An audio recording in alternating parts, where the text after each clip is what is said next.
Hi guys, welcome to Body Successful. I'm Dr. K. Today we are talking controversy. Well, I'm going to demonstrate to you why you really don't have to exercise to lose weight. So if you've been following my channel and you're not new, you've watched a bunch of my videos where I mentioned so many times the cardinal rule of weight loss. The number one rule of weight loss is that you have to be eating consistently in a caloric deficit in order to lose weight. And you can accomplish this caloric deficit via three ways. You either eat less than your body needs for that particular day, you either move more so you consume more energy, or you can do a combination of the two. But the math doesn't add up, because creating a caloric deficit of 500 via diet, 500 calories from diet, is not the same as creating a caloric deficit of 500 calories from exercise.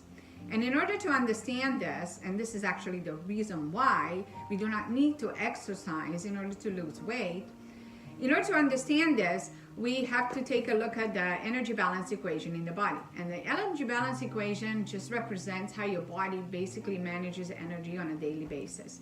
On one end, we have energy going in, which is basically everything you put in your mouth that has caloric value.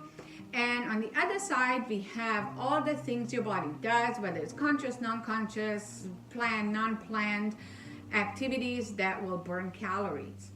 Now, if you create a scenario where you eat more than your body requires for that particular day, then you're going to be in a caloric surplus or an energy surplus, and that's the perfect scenario to create in order to gain weight. So when you're in a caloric surplus, as you can see here in this diagram, it means that there's leftover calories that never got used for anything, and they have to go somewhere.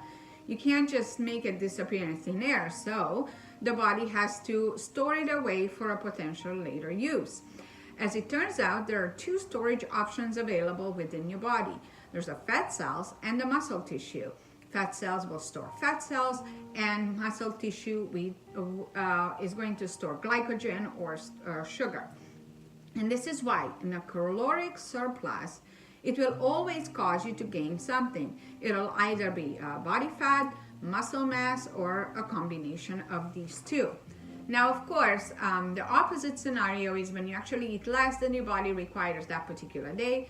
And that means you're in a caloric deficit. You're in an energy deficit, so the body has to look for an energy source somewhere else. So as you can see here in the diagram, when this happens, so this means that your body didn't consume enough calories to support its daily activities. So your body is forced to find some alternative fuel source to burn for energy instead. And after all, energy cannot be created out of thin air again, so you have to look for it in your storage area. The two storage areas we mentioned earlier are your fat cells and your muscle tissue.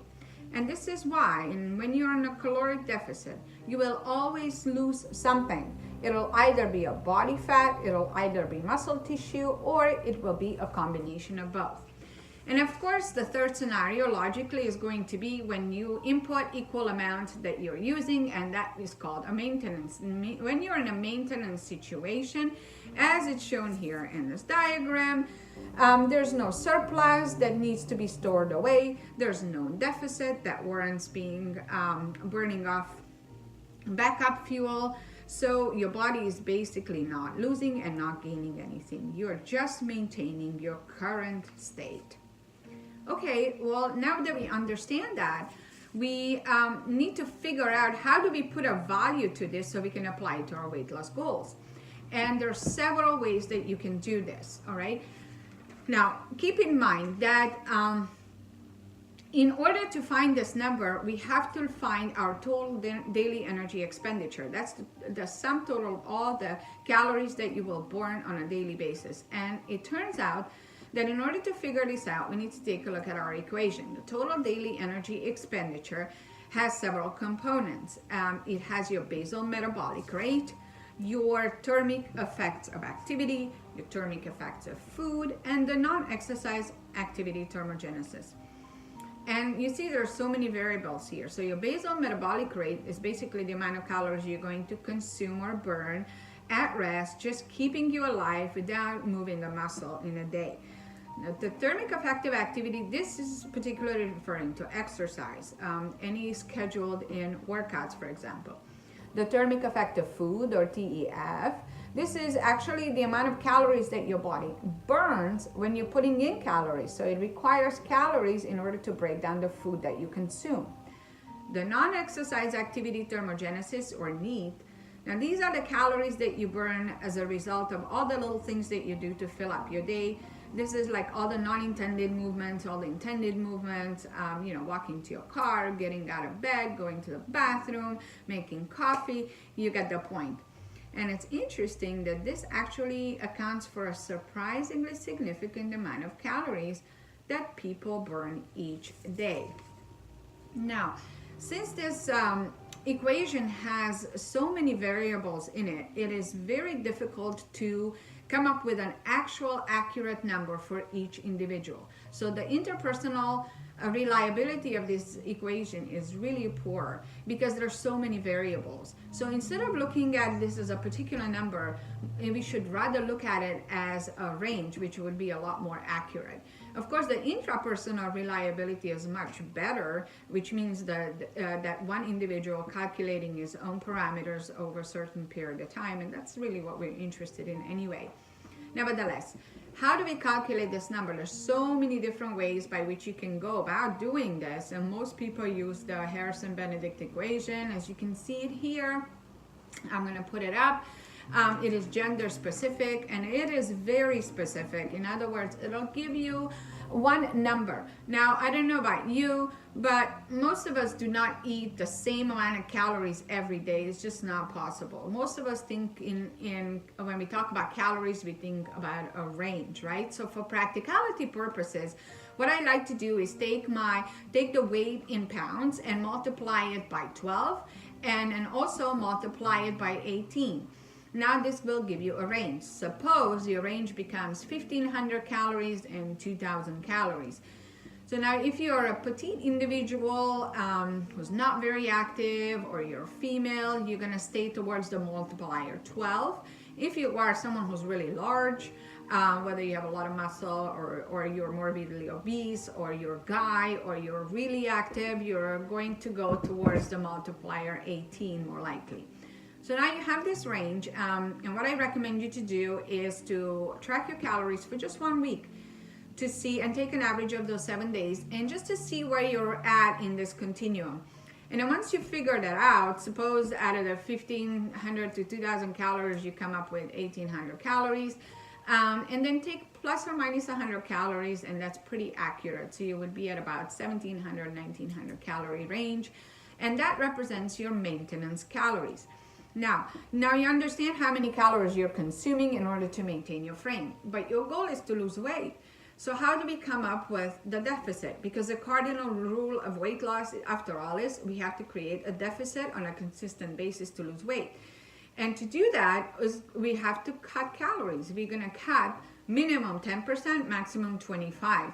And that's a really good range, because that'll give you about 1/2 pound to 2 pounds of weight loss per week. And that's usually what the desired amount is. Now, if you stay towards the 10% calorie restriction, which I prefer, by the way, unless you're morbidly obese, because there are several things that occur. Even though you're losing a lot slower, but your loss is guaranteed to be mostly fat and not muscle tissue.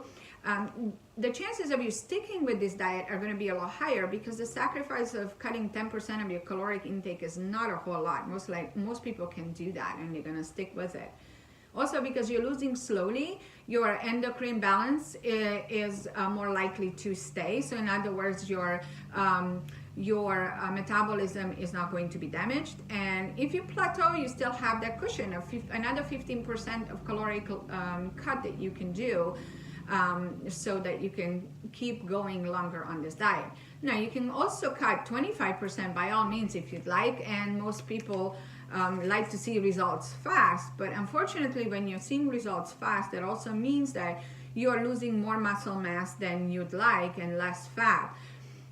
Your hormone balance may get off because you're cutting drastically and you're losing quickly, so you're not as likely to maintain your metabolic health, and you're not as likely to stick with it either, because if I have to cut a quarter of the amount of calories that I'm consuming suddenly from one day to the other, that's a pretty big sacrifice, and most people don't like to stick with that. Nevertheless, whichever option you choose, you shouldn't do it for more than 6 to 8 weeks without a refeeding period, because you don't want to mess up your metabolism. That's going to backfire on you later, slowing down your metabolism, and then you're going to have a really hard time losing anything. So, okay, so we know how to create this deficit now in terms of numbers, but how do we do that actually? How do we deliver it? We can do it via diet, or we can do it via exercise, a combination of all two, as we mentioned before. But creating a 500 calorie deficit through your diet is not the same as going to the gym, running on the treadmill and burning 500 calories. And this is the reason why. We need to take a look at our total daily energy expenditure equation again. And as you can see here, this is where the trick is that most people didn't know, and this is the reason why they think exercise is so important when it comes to creating a caloric deficit. But it turns out it's not. Now take a look. When you look at the equation, you see that different components will weigh completely different amounts when it comes to the energy that they consume. So in other words, if I look at your basal metabolic rate, you see that it'll cost your body 60 to 75% of the calories that it consumed in order to stay alive. It'll cost your body about 10 to 15% of your calories that you consumed just to digest the foods that you ate. It'll only cost your body 25 to 30% of the calories you consumed due to exercise. Okay? So here's the pickle. When you create a 500 calorie deficit due to exercise, that will only count as a net calorie deficit of 125 to 150 calories based on the equation, because activity only accounts for 25 to 30% of the expended calories, versus your BMI or your BMR, your basal metabolic rate, and your total the thermic effect of foods together count for about 70 to 75%. That means that if you create a deficit of 500 calories from diet, that will yield a net 350 to 375 calories. So by all means, you can see how deficiency created through calories is much higher than a deficiency created through exercise. So most people think that as long as you exercise and you burn 500 calories, that is going to weigh the same amount as cutting 500 calories from your diet.